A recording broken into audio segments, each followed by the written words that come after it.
Yes, Big Daddy. Welcome to the Big Soto Lounge GSL. You already know who it is. It's your homie. We are Wolf. And yeah, we about to get into this. Please don't fuck around. What's up, y'all? Welcome back to the channel. This is gonna be full spoiler review on Venomlettherebecarnage. Yep. The sequel to the first Venom movie is finally out. I'm hearing it's doing pretty good, like the first one. Well, as good as you can be in a pandemic. Not surprised the majority of people like that movie. I wasn't one of them. So, I had my preconceived notions about checking out this one and seeing if it was going to be slightly any better. Before I start, please do not forget to smash that like button and subscribe. Please, pretty please, with a symbiote on top. Do it for your boy. So this movie, I will say, is better than the first one. That's not saying much, but it is better. This movie is very fast paced. It's only 90 minutes. It goes by super quick. It's not really much time to breathe or get any character work in there. Basically you don't really, there's no moments where you get more out of the story that you would like to. Everything is pretty, but whatever that means. But I'm gonna be talking about the main two characters in the movie for the most part, because everybody else is pretty much irrelevant. So of course you got Venom, played by Tom Hardy. Him in this movie, he was funny. He was real funny. I will say this movie is very, very, very funny. I cracked up a bunch of times inside of the movie. More than I thought I would. The first one, it has funny moments too, but this one was way more funny to me. Eddie, he's still being Eddie, he's a jerk, and he seems like he's on something all the time. He's very fidgety and all this other stuff, but every time he's talking to Venom and other people around him, they don't hear Venom talking to him, so he's always looking crazy talking to himself. And it was just funny, seeing each and every time of what excuse that he's gonna come up with to try to get out of looking too psychotic. I really enjoyed that. Venom herself was just hilarious. Pretty much everything Venom said had me laughing. They in this movie, they do split up for a little bit. So Eddie Brock isn't Venom for a majority of this movie. A good portion of this movie. He's not actually Venom. Venom takes over a bunch of host bodies that he doesn't care about, and he's killing them one by one because I guess they're not compatible or he doesn't like them. These guys are dropping like flies. But there's one scene that he went to some type of rave, gay club or something like that, and he sorta kinda came out the Eddie closet, whatever that means. Last time I checked, symbiotes don't really have a gender, but that's neither here nor there. Hollywood. But they showed the typical powers that they had in the first one. It was a scene that he was jumping around looking for bad guys because him and Eddie are having a couple's quarrel or a friend quarrel, whatever you want to call their relationship, because he wants to go out and feed on brains, and Eddie does not want him doing that. He's giving him chickens, and that ain't good enough. He doesn't like extra spicy chicken sandwiches from Popeyes at all. But yeah, they split up for a bit, and they're just I just can't wait till he's finally Venom, where he can actually stick to walls and stuff and shoot web-like substances and stuff. Because in these movies, he's like climbing on. He's not sticking to the wall. He's like breaking property, climbing up them, and it's causing a little destruction and using his tendrils for the most part. And that's all Venom really be doing inside this movie. But yeah, overall, for what they can do, he gave a great performance. Tom Hardy doing the voice and stuff of Venom, and him like arguing with himself and stuff like that. Which brings me to the other main character, which is Carnage. Now, this one is my big gripe in this whole movie is Carnage. So I already knew I wasn't going to be satisfied when they first showed how Carnage was going to be looking before the movie came out. I said, oh well, they couldn't even get the spider on his chest, so I guess I shouldn't be surprised. But that's me and my comic book fan background coming up, just saying this right here just ain't it, Chief. But I don't expect everything to be exactly like the comics, but just put some effort, Sony. Some effort, come on. So they already had his white teeth, which I'm not a fan of. Which some versions of Carnage, he does have white teeth, but I'm never a fan of Carnage with white teeth. That's me. Then they gave him a tongue. That extra pissed me off. I know he can do that, but he generally does not do what Venom does. Like it's like the producers and the execs, they just said, "Oh, Carnage, he's just a red version of Venom. Let's get Venom and dip him in some ketchup. Call it a day." Jackasses. So, Woody Harrelson. I'm a big fan of Woody Harrelson. I find that he's a great actor, very, very entertaining.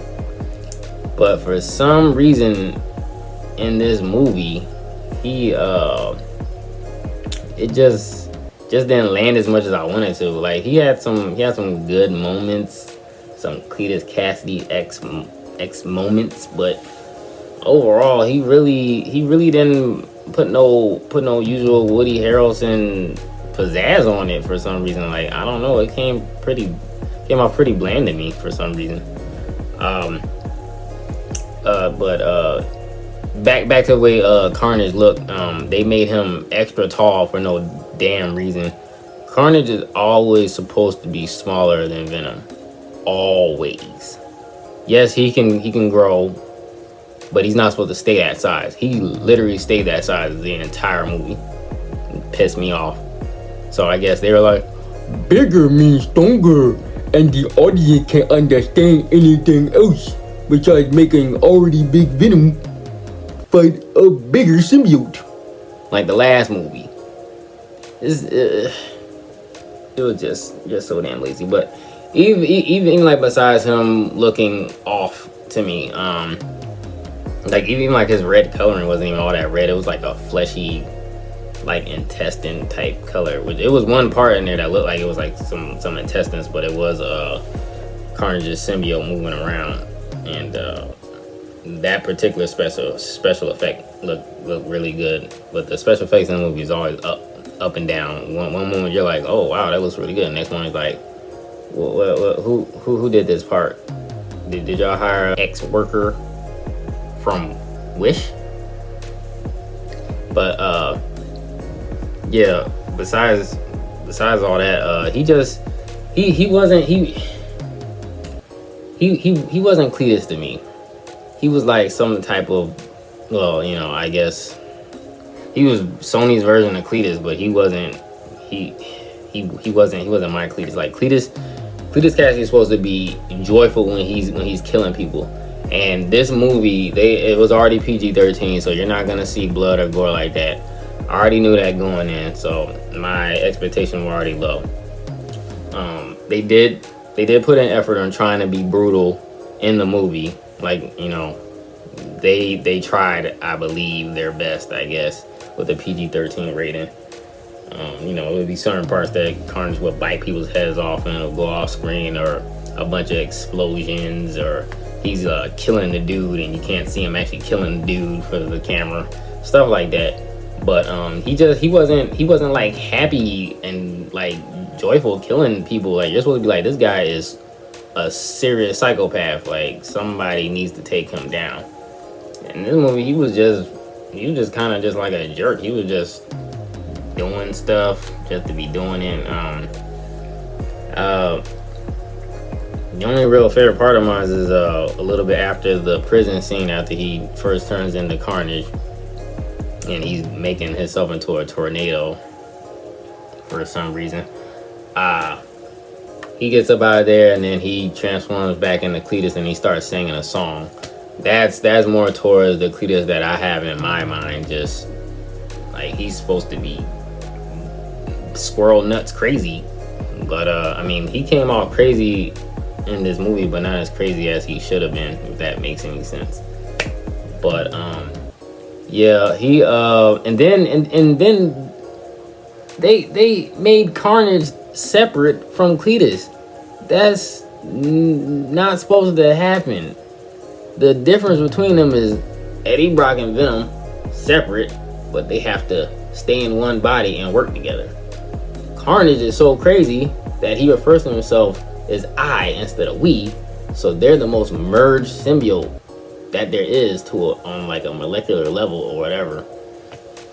This one, they're arguing with each other. They're mad because Cletus's girl Shriek, that's in the movie, she when she screams, it hurts Carnage, of course, because they're weak to sound and fire.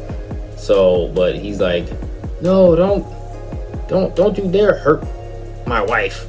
And Carnage's like, if she does that again, I'll go eat her face. They're supposed to be one being. They're supposed to be one being. But that's Sony for you, just not giving up.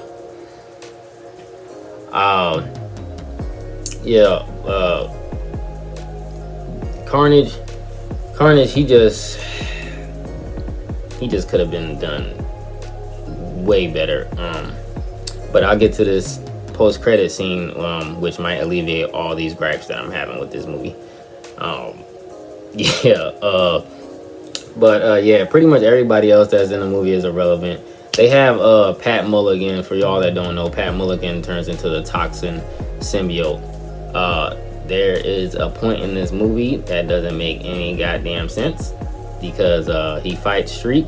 Shriek looks like she kills him, and then all of a sudden his eyes glow blue, like her eye, as if she gave him her powers somehow, which that's not even part of her skill set.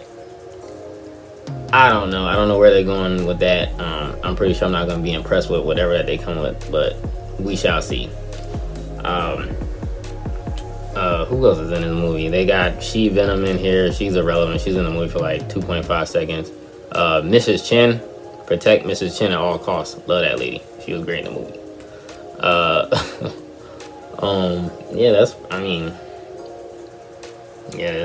There was nobody really else. I do like how they actually did Carnage's backstory, though.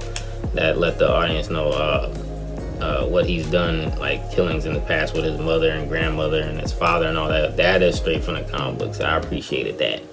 At least they tried that part. But yeah, and the end fight scene between Eddie and Carnage was like, I mean, it went how I thought it would go, but at the same time, not really. Like you know, y'all saw the part in the trailer where Eddie was like, "Oh shit, it's a red one."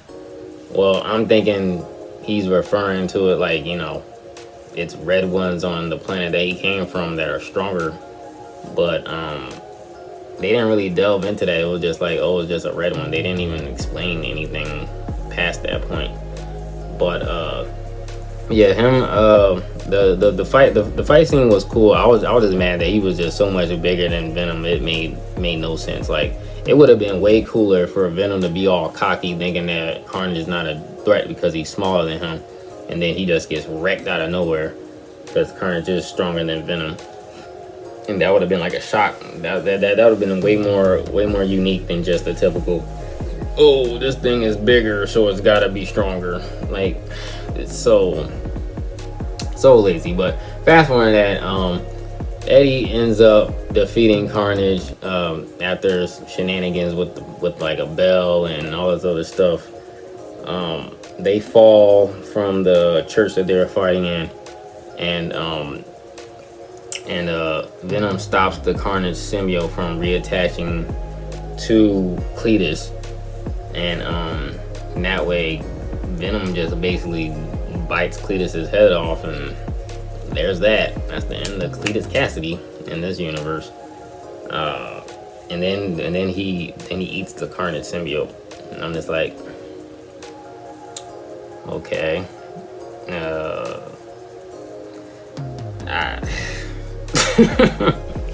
But that did happen inside the comic books though, so I'm not gonna be too mad at that.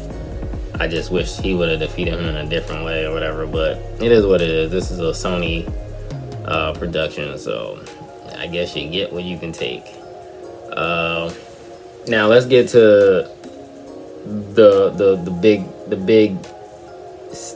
the main part of this whole video is the post-credit scene, because this post-credit scene makes the entire movie irrelevant. Like, it doesn't matter. The whole movie does not matter because of this one post-credit scene. So you kind of wasted your time, but I mean, the movie was entertaining, so I didn't feel like I wasted my time that much. But yeah, guys, Venom is in the MCU now. Thank God. It's the scene is basically from the end part, because they pay off this thing that Venom, he wanted to go to the beach and feel the sand between his toes and the air between his hair, even though he doesn't have hair. So they pay that off. But in the hotel, they're having a conversation about Eddie not understanding how the symbiotes work and how they have a hive mind between multiple universes and all this stuff. So when he says that, stuff starts going crazy. Like the little flickering effect that's in Into the Spider-Verse happened, and Eddie is transported into a different hotel, and on the screen you see J. Jonah Jameson from what's the last one? Far From Home? Yeah, Far From Home. And yeah, so he's talking about Spider-Man, and Venom licks the screen when he sees Spider-Man. He says that guy. So somehow he knows him, even though he's not in his universe. I don't know how they're gonna explain that one, but hey, I'm just happy the mofo is in the MCU, and hopefully, please God, let him get the white spider on his chest. Please. The Venom suit would be perfect if they just had the white spider on the chest. So hopefully the symbiote attaches itself to Tom Holland for a little bit and then goes back on the Venom, and he can actually be the Venom that most of us true Venom fans want to see. But yeah, guys, that is my full spoiler review. Hope you guys enjoyed. Thanks for supporting the channel, and yeah, y'all be safe, be easy, and I'm about to geek out. Oh, how the hell did I forget to give the movie a rating? My bad, y'all. Let's see. If I was to rate the first movie, I think I gave it a 4 or 5. Well, I'm giving the first one a 4. This one, I give it a 7. I give it a solid 7. I was entertained even with all its flaws. So that's my rating. 7 out of 10. Oh, also, this movie is the first time in the MCU that the word mutation was implemented. So the X-Men are coming. The X-Men are coming. All right, y'all. Peace out for real this time.